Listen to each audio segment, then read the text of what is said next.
അപ്പോൾ നമ്മൾ ചുരിദാറെല്ലാം കട്ട് ചെയ്യുമ്പോൾ ഇതേപോലെ സ്ലീവിലെല്ലാം ജോയിൻറ്റ് വരാറുണ്ട്.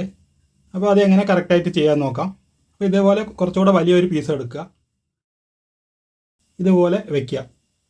ഈ ക്രോസിന് സ്ട്രൈറ്റ് ആയിട്ട് വെച്ചാൽ മതി. എന്നിട്ട് ഈ കോർണറിൽ നിന്ന് ഇതുപോലെ ഇതുവരേക്കൊന്ന് കട്ട് ചെയ്യുക. അതിനുശേഷം ഈ തയ്യത്തുമ്പ് ഇതേപോലെ മടക്കുക, എന്നിട്ട് ഈ കോർണറിലേക്ക് വയ്ക്കുക.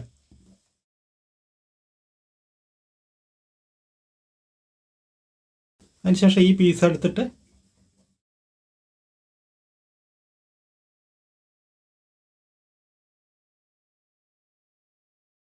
ഇതേപോലെ അടിച്ചെടുക്കുക. അപ്പോൾ ഇതേപോലെ നമുക്ക് വൃത്തിയായിട്ട് കിട്ടും. പിന്നെ വേണമെങ്കിൽ ഇവിടെ എക്സ്ട്രാ ഉള്ളത് കട്ട് ചെയ്ത് മാറ്റിയാൽ മതി.